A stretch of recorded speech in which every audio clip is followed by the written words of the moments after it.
Hi, Goddess of Love here again. Kamusta kayo dyan mga goddess ko? So, yeah, another reading na naman tayo today for the collectives, no? So, kamusta ang mga collectives natin dyan, no? No zodiac signs tayo right now, no? So, tignan natin anong sitwasyon ang mapipick up natin for the collectives, no? Tignan natin anong sitwasyon meron ng ating mga collectives right now. We need 2 cards here, Universe, Holy Spirit, no? Sitwasyon ng ating mga collectives right now. Anong merong sitwasyon para sa ating mga collectives, no? 2 cards for the collective, right? So, medyo madikit ang ating mga cards, no? So, kukuha na lang tayo. So, but then, may isang umano. You have this Sun, Special Child, PWD, awareness, no? So, medyo sensitive to right now, no? So, what else? One more card, please, for the collectives natin. Universe, Holy Spirit, please. Kukuha na lang tayo ulit, no? Kuha na lang tayo ng isang card, no? For you collective. So, yeah, tingnan natin ang isang card. So, you have this domestic violence, no? So, for some of you, I think may connection ang dalawang card natin, no? So, yan, no? Pasintabi po sa iba dyan, no? But then, this is a very sensitive issue, right? I mean, a sensitive situation, no? For some of you, no? Yeah.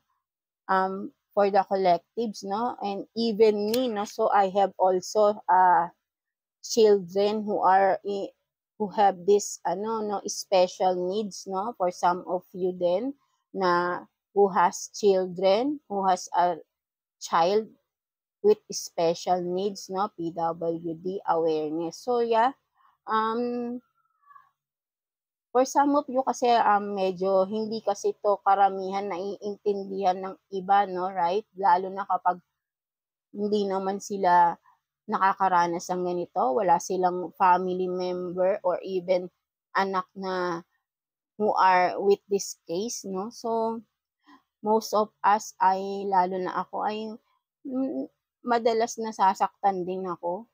Kasi mahirap silang, hindi ako nahihirapan sa ang mas naaano lang ako is yung ang hirap na kulang yung mga benefits ng government, no? Something like that sa mga katulad nila na with special needs, no? So, kung sino lang din makaka-relate dito na mga parents dyan, no? So, yeah, kasi for some of us is ang hirap na like katulad sa education, no? So, konti lang ang mga public school na with SPED, no? Karamihan pa is private na sobrang ang mamahal pa ng tuition fees, right?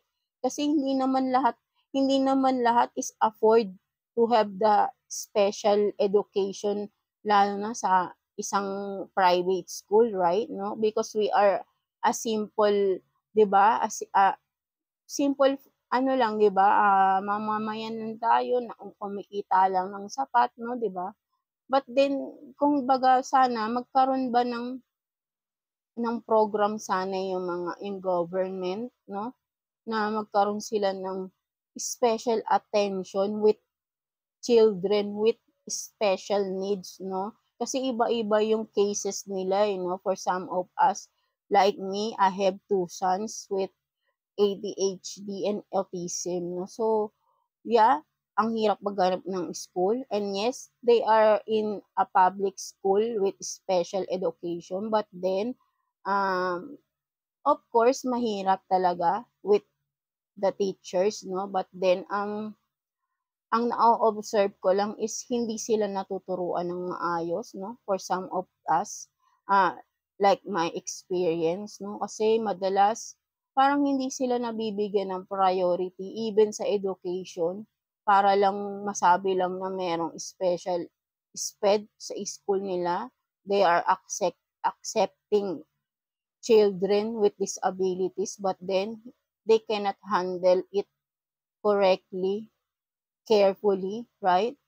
tama ba yung papasukin mo sila ng 1 hour lang and then kapag pupunta kami ng school nga is ang tagal pa ng teacher sa office nila, almost 30 minutes bago lumabas. So, ano pang mangyayari sa 30 minutes remaining, right?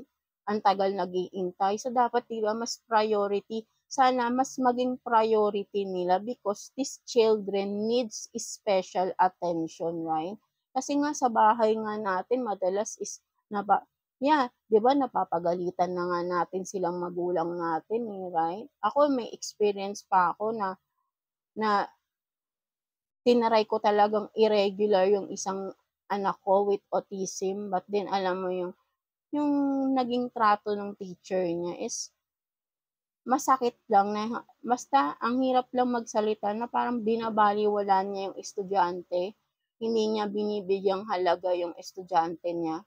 Na kapag makikita mo is kapag papasok kami, matatanaw na kami ng teacher, nakikita ko yung mukha niya sumisimangot na agad, something like that, 'no. So, ang hirap na yung mga anak natin with special needs is hindi makakuha ng special care sa ibang tao, right? Kaya minsan ang hirap na madalas ako nag-iisip ako paano kapag nawala na ako sa mundo, paano yung 2 anak ko, paano sila?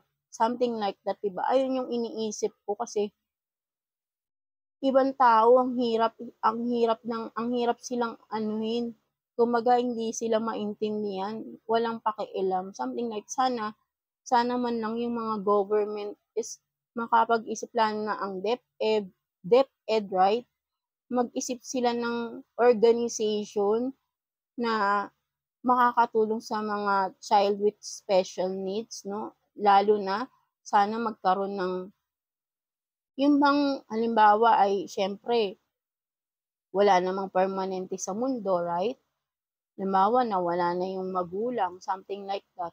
Paano yung mga naiiwanan nilang mga may disabilities na mga children or matanda na naiiwanan nila, but then because 'di ba nga, yun nga, 'di naman kasalanan nila na nagkaroon sila ng gano'n.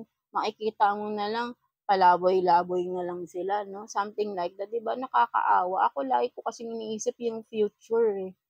Naiisip ko paano sila kaya hangga't maaari sana maging maayos sila, ma-develop na sila, makaintindi man lang sila, makapagbasa ng maayos, makapagsulat ng maayos, makaintindi, something like that, para in the future na kapag sila na lang mag-isa is kaya nilang mabuhay mag-isa, 'di ba? Kasi kapag hindi at naiiwanan sila mag-isa, eto yung nangyayari, nagkakaroon ng domestic violence, right? Nabubully sila, 'di ba? Hindi hindi bago sa atin 'yan. Marami na akong nakikitang ganyan, lalo na yung mga nagpapalaboy na lang ng mga may disability, binubully ng mga kapwa nila, something like that, 'di ba? Or mostly pa nga ay family members pa ang nag-a-abuse, 'di ba? Kasi lalo na 'pag nawala na yung magulang. Even siblings, right? Mismong siblings, mismong kapatid, 'di ba? Kung bugbugin, something like that. Kahit magulang, eh, kasi hindi nila naiintindihan yung bata. 'Di ba? May mood 'yan, eh, iba-iba ang cases na may disabilities. Sana for some of you or most of you sana 'wag niyo silang pinagtatawanan. Kasi masakit sa magulang, lalo na sa mga magulang na sobrang kini-care nila yung anak nila tapos makikita nila ibubully lang ng kung sino, pagtatawanan. Ang sakit kasi nun, kumbaga parang pinaghihirapan ng magulang 'yan, parang matuto yung mga bata na 'yan, but then pagtatawanan lang ng iba, 'di ba? Kaya ano nangyayari, karamihan sa may mga disabilities nasa bahay na lang, hindi na lumalabas, 'di ba? Tao din naman sila, eh, kailangan din nila ng nature, kailangan din nila ng socialization, but then napagkakait or pinagkakait ng karamihan. Ayaw makipag-mingle or I mean makipag-connect sa kanila because of their disabilities, right? Or mostly kahit family member mismo kinakahiya sila, 'di ba ang sakit kung ako mismo yung may disability, masakit para sa'kin yun but then mas masakit para sa aking magulang kasi nga alam ko yung mga anak ko is hindi nila naiintindihan yung nagiging reaksyon ng mga tao sa kanila, eh. Because mostly yung mga may ganito hindi sila nakakaramdam ng sakit, hindi sila nakakaramdam ng takot, ng kung ano man, wala silang emotions, eh, karamihan. Para sa kanila is everything is okay, eh, galit ka man o hindi, eh. But then yung iba naman lumalaki, nagkakaroon ng effect yung nagiging ano, mas lalong nati-trigger yung mga disabilities nila, yung disorder nila, something like that, lalo na yung 'pag may mga mental disorder. Kapag mas tumatagal, mas lumalala yan, eh, dahil sa mga paligid nila na dina-down pa sila, 'di ba? At nagkakaroon ng mga domestic violence, 'no, for some of you. Sana 'wag niyo na lang silang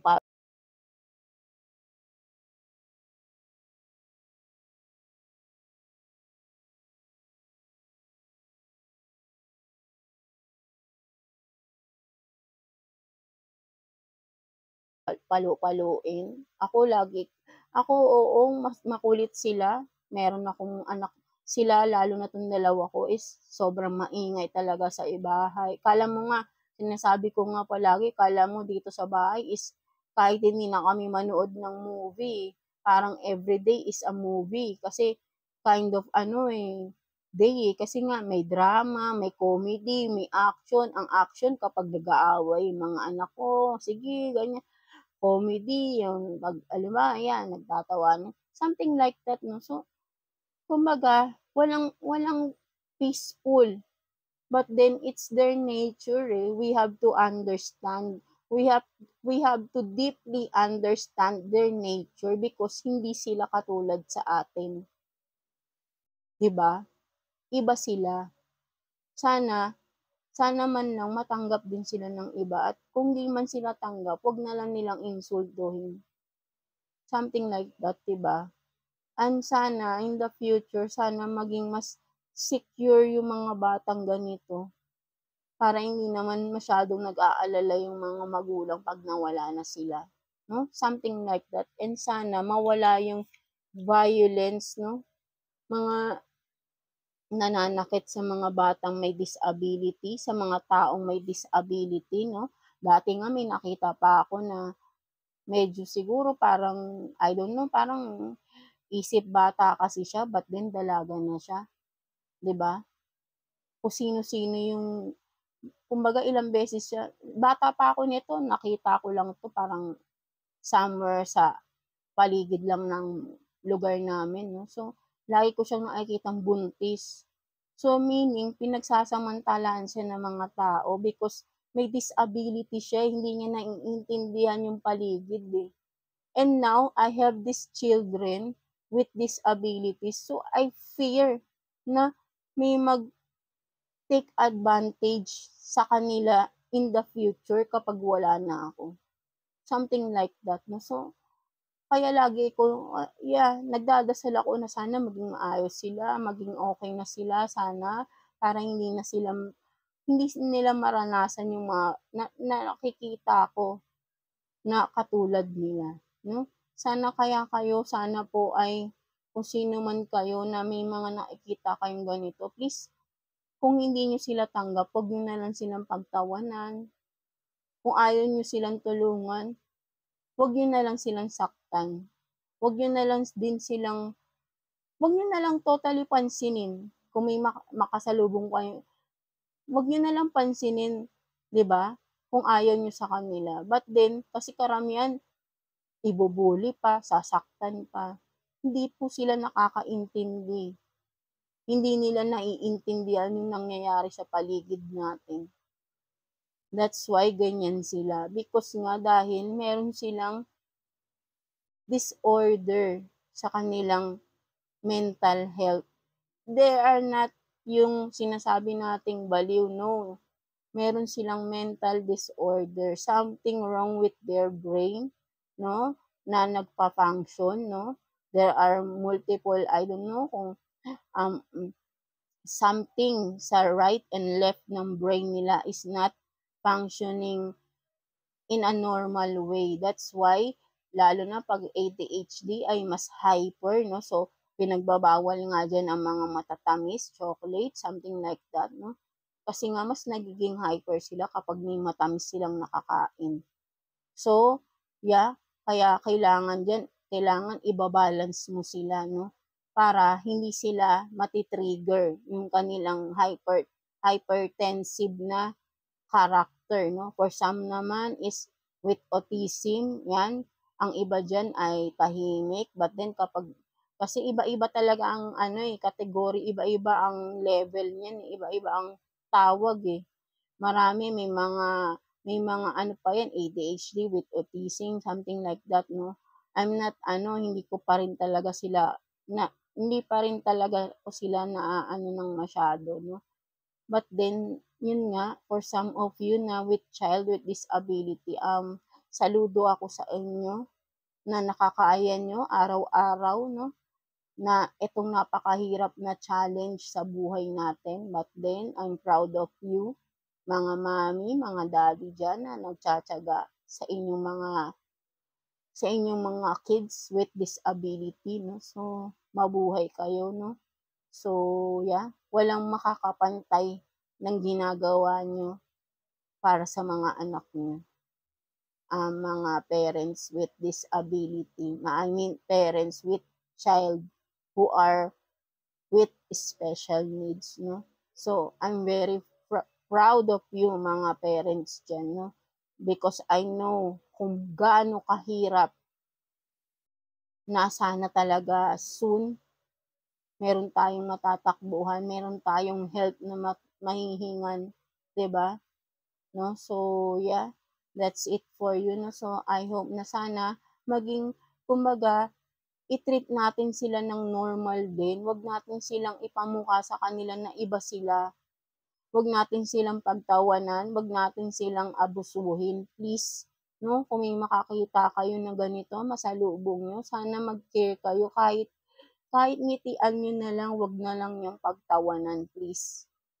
Kasi ang hirap, lalo na sa parents, na makita yung anak nila is pinagtatawanan ng ibang tao, na tayong mga parents todo alaga sa mga bata. Even na hindi ibang tao pa nga madalas eh. Madalas pa nga ay family member din mismo, di ba? So, wala silang kakampi kasi. Kung sino lang yung magki-care sa kanila, yun lang yung magiging kakampi nila. Wala nang iba. 'Di ba? So, sana tuloy niyo lang po yung pagtsatsaga niyo at pagmamahal niyo sa mga anak niyo po na ganyan, no? So, wag po kayong mawawalan ng pag-asa. Magdasal lang kayo kay God. Ihingi niyo siya ng guidance kay God na sana ay, yun nga, mabuhay sila ng tahimik, right? Ng masaya. Importante, masaya lang sila palagi, no? Ayun na lang yung mabibigay natin para sa kanila eh. So, yeah, that's it for you, collectives, no? So, I hope may naka-resonate dito sa ating um, situation right now, no? So, and please, huwag niyo po silang sasaktan.